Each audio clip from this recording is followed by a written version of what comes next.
Bonjour et bienvenue sur Auto Lifestyle. Aujourd'hui, nous sommes en Normandie pour vous présenter cette Citroën C3 en finition Shine, équipée du moteur 110 chevaux et de la boîte automatique. Alors, que vaut la citadine de Citroën?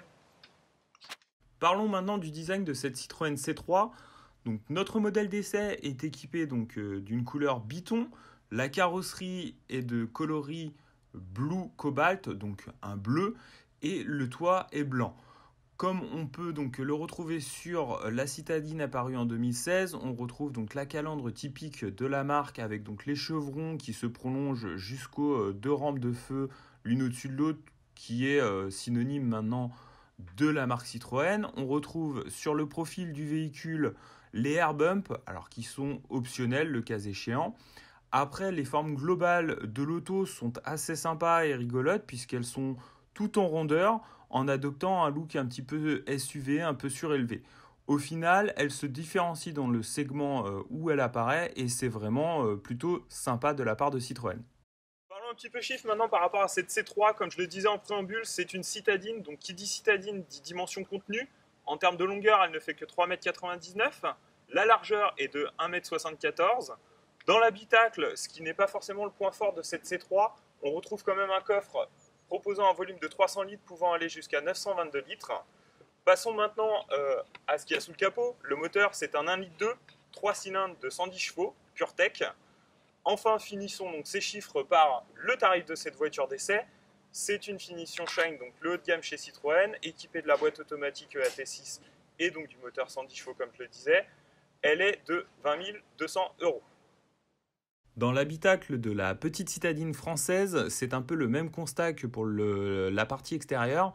On retrouve donc une planche de bord mêlant en forme à la fois cubique et arrondie, notamment au niveau du système d'aération comme sur le C3 Aircross qui m'avait déjà séduit à l'époque lors de notre essai.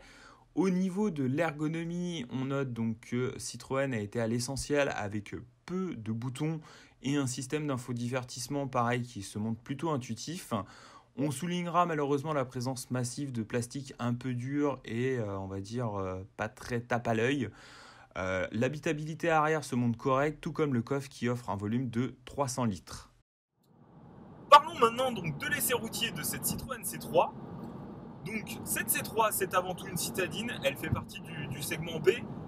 Ah, clairement, son rayon d'action c'est la ville, on ne peut pas lui retirer ça et elle a tous les arguments faits pour nos grandes cités, notamment son rayon de braquage qui est excellent, sa boîte de vitesse et son moteur qui se font oublier dans la circulation, et son confort de suspension. Ce confort de suspension, on le retrouve également sur le réseau secondaire, puisque on va dire elles absorbent parfaitement toutes les aspérités de la route. C'est la patte de fabrique de la marque aux chevrons. Enfin, parlons un petit peu de l'autoroute. C'est peut-être là qu'elle pêche un petit peu. Après, c'est pas, on va dire que c'est pas là qu'elle est censée être la meilleure. Elle sait prendre l'autoroute. Maintenant, le moteur, il est punchy, il permet de dépasser. Mais je trouve que la direction, elle est un peu légère, un peu souple et ça peut se montrer un petit peu surprenante de temps en temps. Sinon, on va dire que l'ergonomie, que ce soit sur autoroute ou sur route, est correcte. On trouve facilement les commandes sous les doigts.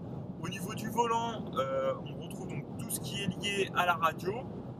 Le système d'infodivertissement tombe sous la main. C'est plutôt dans l'ensemble un tableau qui est réussi. Attachons-nous maintenant à parler des points positifs de cette Citroën C3. Tout d'abord le confort, c'est la patte de fabrique de Citroën, on le retrouve à bord de cette C3. Le design et également la planche de bord qui offre des looks très sympas, très dans l'air du temps. La boîte de vitesse EAT6 qui égrène les rapports rapidement. Et enfin le bloc 110 chevaux, 3 cylindres, 1,2 litre qui est punchy et vigoureux sous tout rapport. Et pourtant, le tableau n'est pas forcément tout rose sur cette C3 qui possède quand même quelques petits défauts, notamment un manque de rangement qui ferme dans l'habitacle. On a une grande boîte à gants, mais ça manque pour ranger des clés ou des choses comme ça. On a beaucoup de plastique dur et surtout brillant. On a ce panneau de carrosserie donc au niveau du 3/4 arrière qui occulte donc la visibilité lors des manœuvres, notamment en ville. C'est pas grand chose, mais comme c'est une citadine, c'est quand même important de le préciser. Et enfin, on a une direction qui peut se montrer alors on va dire flou, mais qui se montre très sensible, notamment sur autoroute s'il y a un petit peu de vent. En conclusion, on tient tout d'abord à remercier les équipes de Citroën France pour le prêt donc, de cette C3 qui nous a globalement, dans son ensemble, séduit. Elle a clairement tous les arguments pour s'imposer dans sa catégorie très concurrentielle des citadines. Bravo Citroën, à bientôt sur Auto Lifestyle. Ciao ciao.